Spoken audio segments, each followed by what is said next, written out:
بسم اللہ الرحمن الرحیم۔ السلام علیکم ورحمۃ اللہ وبرکاتہ۔ سید شفیق اتاری آپ سب کو اپنے چینل میں خوش آمدید کہتا ہے۔ ناظرین، آج ہم انشاءاللہ ایک قرآنی واقعہ سنیں گے۔ 12,000 یہودی بندر ہو گئے۔ واقعہ کچھ یوں ہے۔ حضرت داؤد علیہ السلام کی قوم کے 70,000 آدمی عقبہ کے پاس سمندر کے کنارے ایلا نامی گاؤں میں رہتے تھے، اور یہ لوگ بڑی فراخی اور خوشحالی کی زندگی بسر کر رہے تھے۔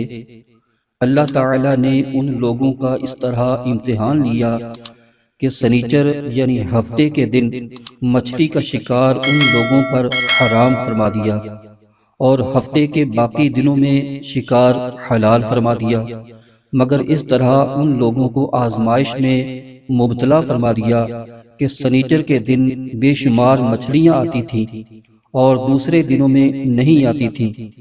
تو شیطان نے ان لوگوں کو یہ حیلہ بتا دیا کہ سمندر سے کچھ نالیاں نکال کر خشکی میں چند حوض بنا لو، اور جب سنیچر کے دن ان نالیوں کے ذریعے مچھلیاں حوض میں آ جائیں تو نالیوں کا منہ بند کر دو، اور اس دن شکار نہ کرو، بلکہ دوسرے دن آسانی کے ساتھ ان مچھلیوں کو پکڑ لو۔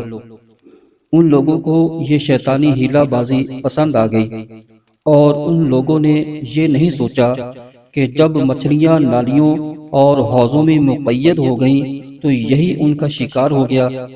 تو سنیچر ہی کے دن شکار کرنا پایا گیا، جو ان کے لیے حرام تھا۔ اس موقع پر ان یہودیوں کے 3 گروہ ہو گئے۔ پہلا گروہ، کچھ لوگ ایسے تھے جو شکار کے اس شیطانی ہیلہ سے منع کرتے رہے اور ناراض و بیزار ہو کر شکار سے باز رہے، اور کچھ لوگ اس کام کو دل سے برا جان کر خاموش رہے، دوسروں کو منع نہ کرتے تھے، بلکہ منع کرنے والوں سے یہ کہتے تھے کہ تم لوگ ایسی قوم کو کیوں نصیحت کرتے ہو جنہیں اللہ تعالی ہلاک کرنے والا یا سخت سزا دینے والا ہے۔ اور کچھ وہ سرکش و نافرمان لوگ تھے جنہوں نے حکم خداوندی کی اعلانیہ مخالفت کی اور شیطان کی حیلہ بازی کو مان کر سنیچر کے دن شکار کر لیا اور ان مچھلیوں کو کھایا اور بیچا بھی۔ جب نافرمانوں نے منع کرنے کے باوجود شکار کر لیا تو منع کرنے والی جماعت نے کہا کہ اب ہم ان معصیت کاروں سے کوئی میل ملاپ نہ رکھیں گے۔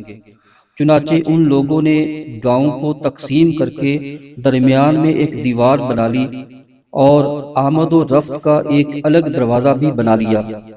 حضرت داؤد علیہ السلام نے غضبناک ہو کر شکار کرنے والوں پر لعنت فرما دی۔ اس کا اثر یہ ہوا کہ ایک دن خطا کاروں میں سے کوئی باہر نہیں نکلا، تو انہیں دیکھنے کے لیے کچھ لوگ دیوار پر چڑھ گئے، تو کیا دیکھا کہ وہ سب بندروں کی صورت میں مسخ ہو گئے ہیں۔ اب لوگ ان مجرموں کا دروازہ کھول کر اندر داخل ہوئے تو وہ بندر اپنے رشتہ داروں کو پہچانتے تھے اور ان کے پاس آ کر ان کے کپڑوں کو سونگھتے تھے اور زاروں زار روتے تھے، مگر لوگ ان بندر بن جانے والوں کو نہیں پہچانتے تھے۔ ان بندر بن جانے والوں کی تعداد 12,000 تھی۔ یہ سب 3 دن تک زندہ رہے اور اس درمیان میں کچھ بھی کھا پی نہ سکے، بلکہ یوں ہی بھوکے پیاسے سب کے سب ہلاک ہو گئے۔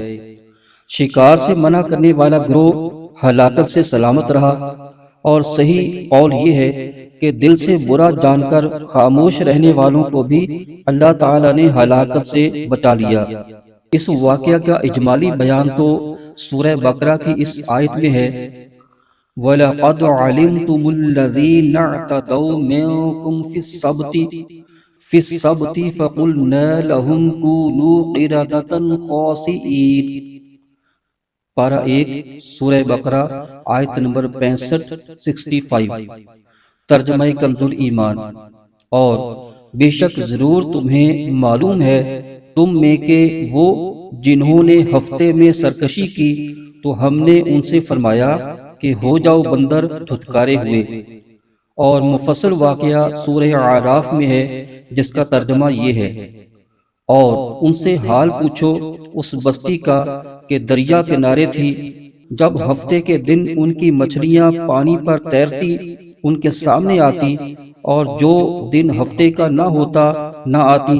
اس طرح ہم انہیں آزماتے تھے ان کی بے حکمی کے سبب۔ اور جب ان میں سے ایک گروہ نے کہا، کیوں نصیحت کرتے ہو ان لوگوں کو جنہیں اللہ ہلاک کرنے والا ہے یا انہیں سخت عذاب دینے والا ہے؟ بولے، تمہارے رب کے حضور معذرت کو، اور شاید انہیں ڈر ہو۔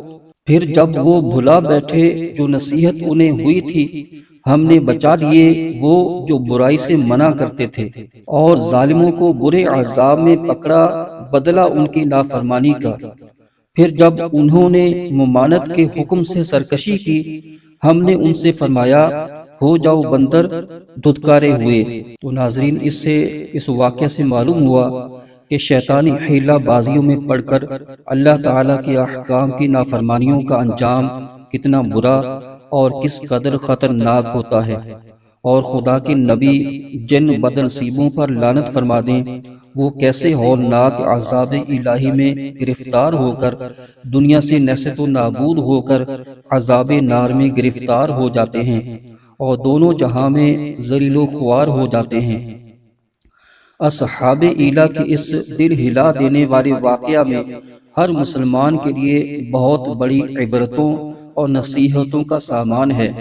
کاش اس واقعہ سے مسلمانوں کے قلوب میں خوف خداوندی کی لہر پیدا ہو جائے، اور وہ اللہ و رسول عز و جل و صلی اللہ تعالی علیہ وسلم کی نافرمانیوں کی پگڈنڈیوں میں بھٹکنے سے منہ موڑ کر صراط مستقیم کی شاہراہ پر چل پڑیں، اعزاز و اکرام کی سلطنت کے تاجدار بن جائیں۔ فرمان مصطفیٰ صلی اللہ تعالی علیہ وسلم، جس بستی میں اذان دی جائے، اللہ پاک اپنے عذاب سے اس دن سے امن دیتا ہے۔